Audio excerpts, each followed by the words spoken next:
दोस्तों नमस्कार। किताबी दुनिया यूट्यूब चैनल में आपका स्वागत है।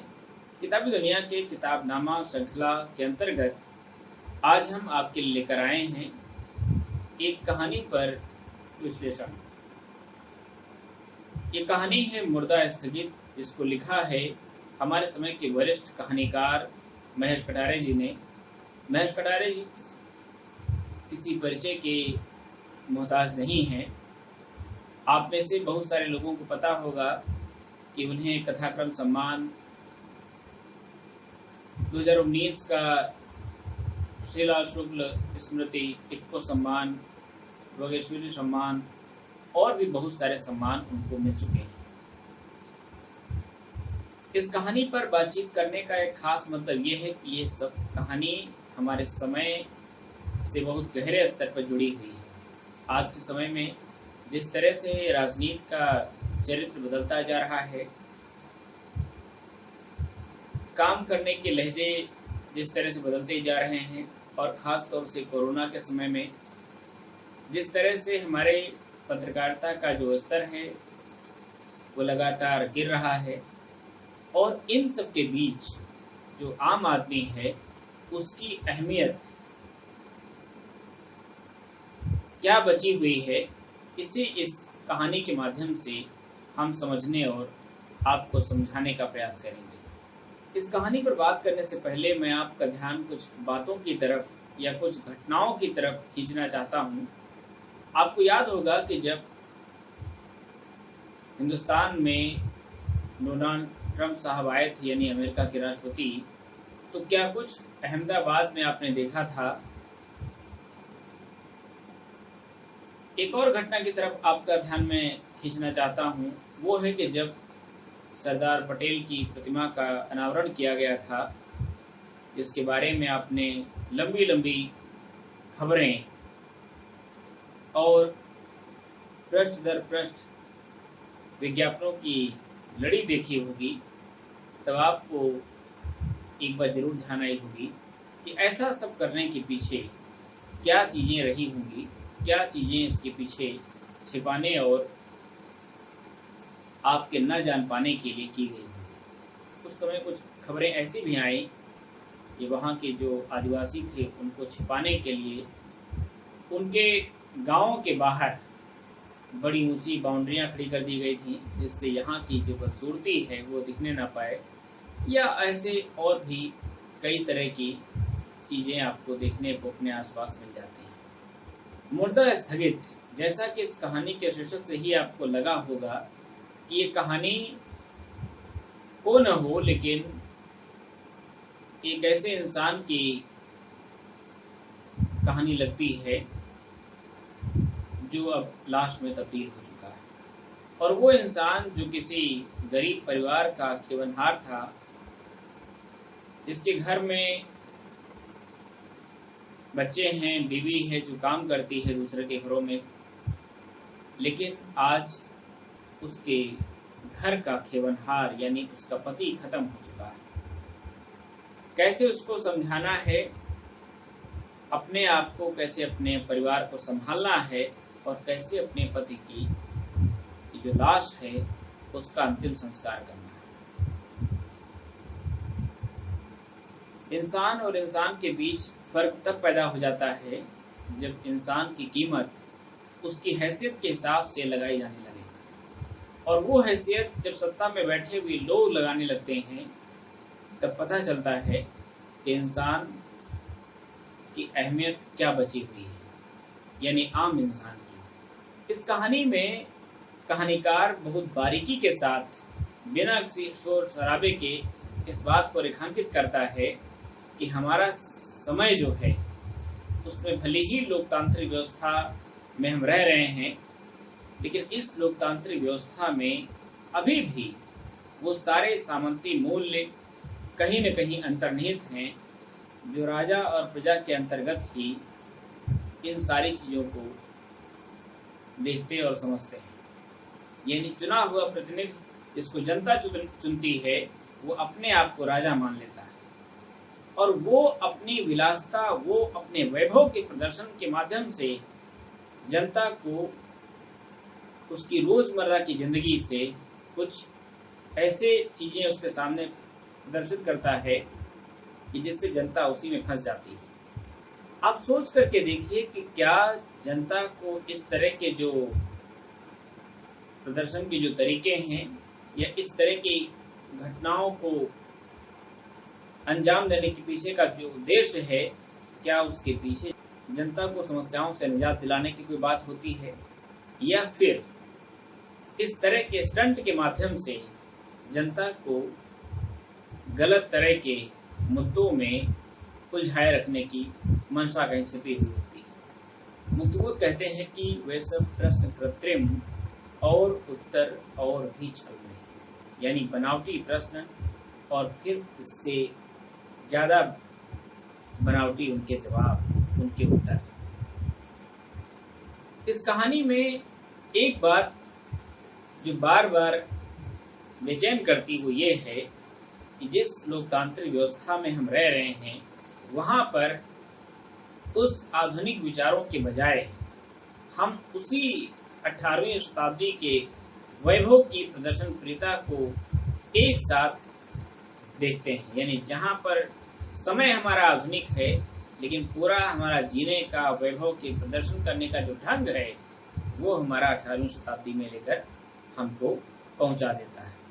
आज भी बहुत सारे राज्यों में इस तरह की राजाओं की उपाधियां, राजवंशों की परंपरा वहां पर आपको देखने सुनने को मिल जाती है। और अगर वो राजे या राजवंश के लोग सत्ता में शामिल हैं तो वो भले ही लोकतांत्रिक व्यवस्था में रहते हों, लेकिन उनके पूरे ख्याल, वो अपनी पूरी सोच में उसी तरह से सामंती दिखाई पड़ते हैं जिस तरह से 18वीं शताब्दी का कोई शासक आपको किस्से कहानियों में या फिल्मों में देखने सुनने को मिल जाता होगा। यानी वैभव का जो प्रदर्शन है वो इस लहजे में किया जाता है कि पता ही नहीं चलता है कि हम जिस समय में रह रहे हैं उस समय में रह रहे हैं या उससे कई सौ साल पीछे हम पहुंच जाते हैं।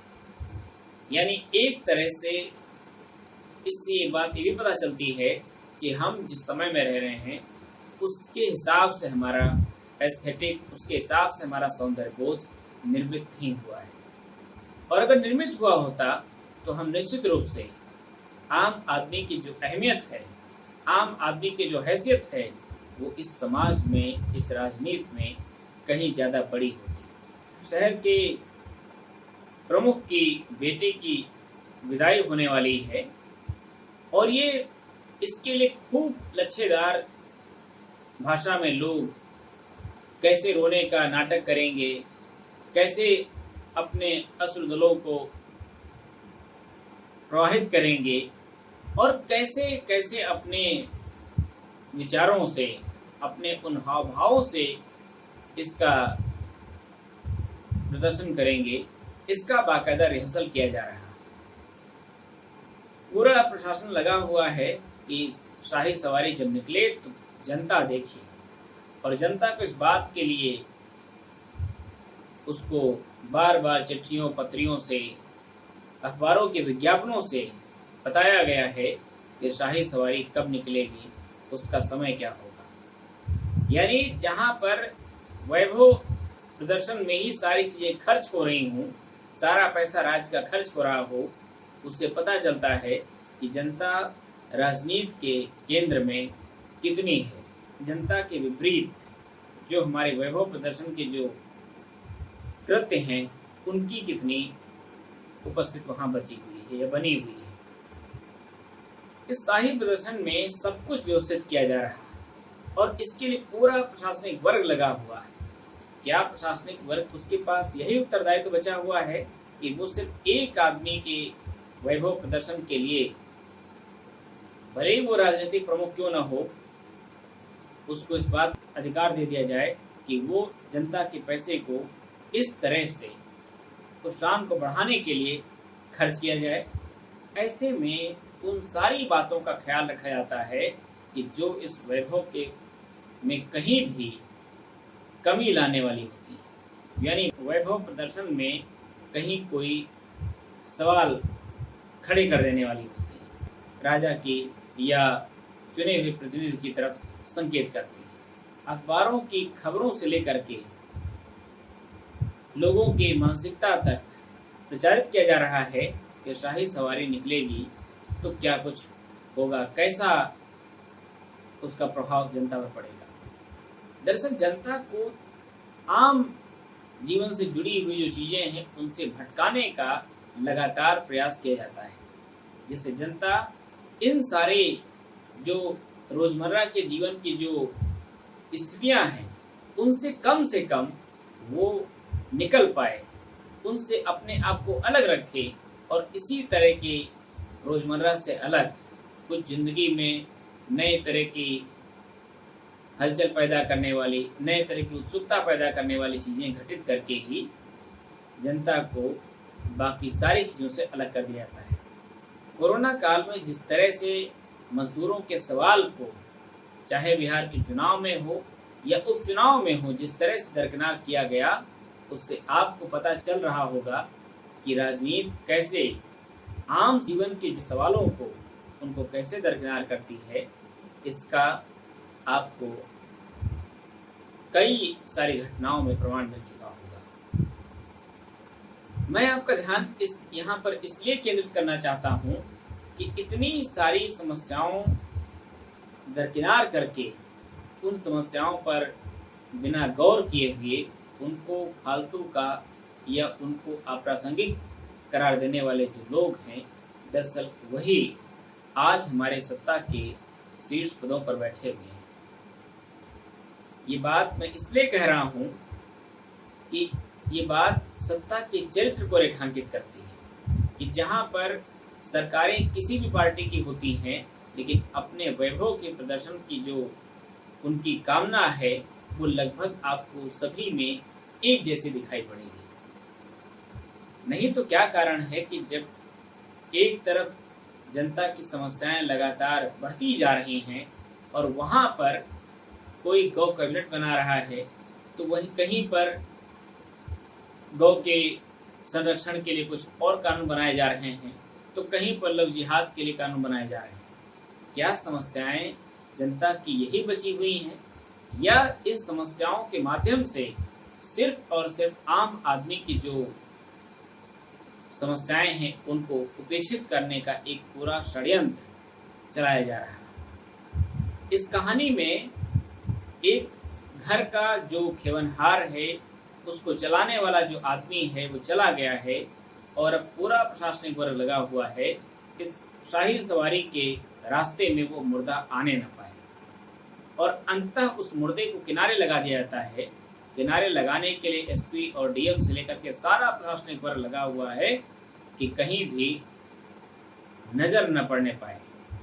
वो आम इंसान जिसने वोट देकर इस सरकार को चुना था, अपने प्रतिनिधि को चुना था, और वही सरकार आज उसी को सबसे पहले इस शाही सवारी के रास्ते से बाहर कर देना चाहती है। कहानीकार यह एक और बात रेखांकित करना चाहता है कि ये सिर्फ खाली शाही सवारी से रास्ते से उसको अलग कर देना नहीं है, बल्कि आम आदमी की जो हैसियत है उसको राजनीति के जो केंद्रीय जो विषय हैं उनसे एकदम अलग थलग किया जा रहा है।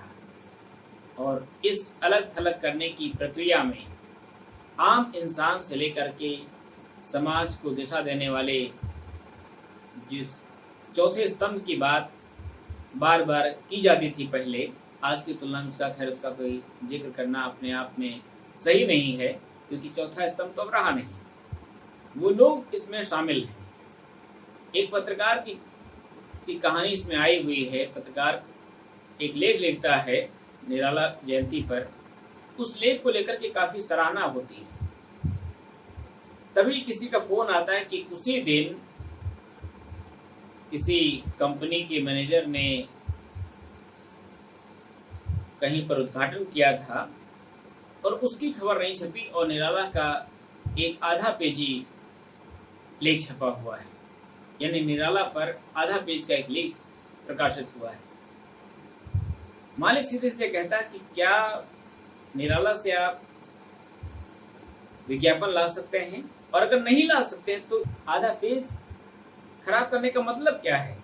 यानी अगर इस पत्रकारिता या इन अखबारों के संपादकों की अगर धारणा इस तरह से बनने लगे तो इससे समझ में आता है कि हमारा समाज और हमारी पत्रकारिता का स्तर क्या है, किस जगह पर वो खड़ी है, कौन से उसके सरोकार बचे हुए हैं और कौन से सरोकारों से उसने अपने आप को अलग कर लिया है। वैसे पत्रकारिता के आज की तारीख में ये कहना कि वो सरोकारों के साथ चलती है, ये पूरी तरह से झूठ है। आज कितने अखबार होंगे कि जो निष्पक्ष तरीके से घटनाओं का विश्लेषण करते हैं और जनता के साथ, जनता के पक्ष में खड़े होकर के बात करते हैं। चाहे ट्रम्प साहब का आना हो, कोरोना की वैक्सीन की बात हो, कोरोना में लॉकडाउन की बात हो, इन सारे मुद्दों पर हमने देखा है कि जनता के साथ कौन है और जनता की बात करने वाले कौन लोग बचे हुए हैं। जो लोग बचे हुए हैं उनकी कितनी अहमियत बची हुई है, वो ठीक वैसे ही मुर्दे की तरीके से उनको किनारे किया जाता है जिस तरह से कहानी में किया गया है। ठीक वैसे ही ऐसे विचारों की भी इस समाज में स्थिति लगभग यही बची हुई है। एक बात और है कि अगर आप इसके बाद भी राजनीति और पत्रकारिता को एक आदर्श के लहजे में देख रहे हैं, समझ रहे हैं, तो इसमें आपकी गलती है। कहानीकार इस बात की तरफ पूरा संकेत कर देता है कि समय हमारा बदल चुका है, इसलिए अब सब कुछ जिस तरह से किया जा रहा है वो बहुत कुछ अलग ढंग से किया जा रहा है, बहुत कुछ इस अंदाज में किया जा रहा है कि सिर्फ और सिर्फ अपना गौरवगान होता रहे। आज जो कुछ किया जाए उसको इस रूप में प्रचारित किया जाए कि ये पहली बार किया जा रहा है। जरूरी है कि हम इस समय की पहचान करें और ये भी देखें हमारे समय की राजनीति में आम आदमी की जो हैसियत है वो इतनी कम क्यों होती जा रही है। इस बात पर भी गौर करें कि क्या इसमें हम भी कहीं जिम्मेदार हैं कि नहीं हैं। क्या हमारी पत्रकारिता उस मिशन के साथ अब वापस लौट पाएगी या सिर्फ और सिर्फ अपनी व्यावसायिक सफलता की इस भेड़चाल में और शामिल होती हुई चली जाएगी। कितने लोग ऐसे हैं कि जो आज आपको निष्पक्ष तरीके से जनता के पक्ष में खड़े होकर समाचार देते हैं। कितने ऐसी वेबसाइट्स हैं, कितने ऐसे न्यूज़ चैनल्स हैं, कितने ऐसे अखबार हैं जहां पर आप इसकी उम्मीद कर सकते हैं। इसलिए आम आदमी की जो हैसियत है वो लगातार और कम होती जा रही है। उसके लिए न तो इसके खिलाफ खड़े होने का कोई स्पेस बचा हुआ है, जिसे आप पंजाब के किसान आंदोलन में देख सकते हैं, जिसे आप दूसरे आंदोलनों में भी देख सकते हैं।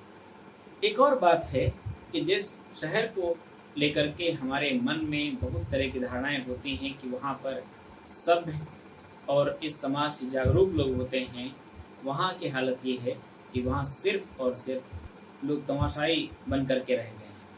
उनका एक ही काम है कि वो हर दिन इस बात की तलाश करते हैं कि कुछ चटपटेदार कोई घटना मिले, कोई ऐसा कृत्य देखने को मिले जहाँ पर उनकी कामनाएं शांत होती हैं। तो ये इस बात की परवाह नहीं करते हैं कि उनके इस कृत्य से कितना कुछ और बुरा होने की जो आशंकाएं हैं वो बनी हुई है। अगर सामंतवादी व्यवस्था की जो चिन्ह है इस 21वीं सदी में भी उसी रूप में अगर हमको देखने को मिलते हैं, तो इससे एक बात पता जरूर चल जाती है कि हम जिस समय में रह रहे हैं उससे कई सौ साल पीछे की हमारी मानसिकता बनी हुई है। वो राजी रजवाड़ों की जो शानदार, जो उनकी जो पहनावे रहे, शानदार उनकी जो विलासप्रियता रही, शानदार मैं इसलिए कह रहा हूँ कि ये उनके दृष्टिकोण से देखो तो उसको वो शानदार मानते हैं।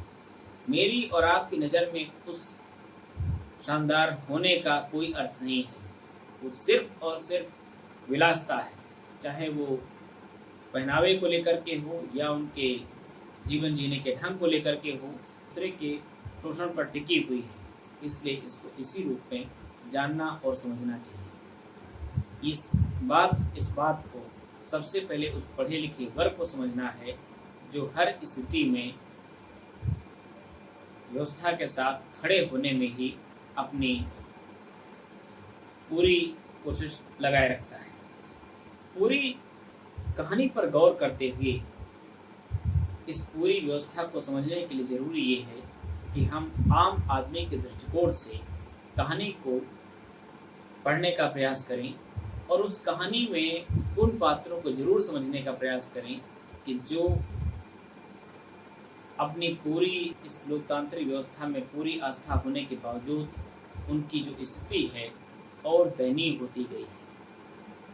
वो बच्चा जिसके पिता की आज मृत्यु हुई है, वो एक पात्र में पानी लिए हुए खड़ा है, क्योंकि उसके पिता को भीड़ से उसके पिता को शाही सवारी के रास्ते से बाहर कर दिया गया। वो भी आम दर्शकों की तरीके से जवानों के आगे खड़ा कर दिया गया है और वो इस शाही सवारी का वो एक तरह से वो गवाह बनता है इस पूरे कृत्य का। उस बच्चे की नज़र से देखिए कि आखिर में उसकी क्या गलती थी, उसके पिता की गलती क्या थी। इस लोकतांत्रिक व्यवस्था में इतना भी स्पेस नहीं है कि वो अपने अंतिम जो क्रियाकलाप हैं उनको भी सही तरीके से कर सके। दोस्तों, मैं उम्मीद करता हूँ कि इस कहानी को आपने ज़रूर पढ़ा होगा, और अगर नहीं पढ़ा है तो इस कहानी को पढ़ें। और इसके साथ साथ एक आपसे गुजारिश करूँगा कि इस कहानी को आम आदमी के दृष्टिकोण से समझने का प्रयास जरूर करें। किताबी दुनिया को और कैसे बेहतर बनाया जाए, इसके बारे में आप हमें सुझाव भी दे सकते हैं। धन्यवाद।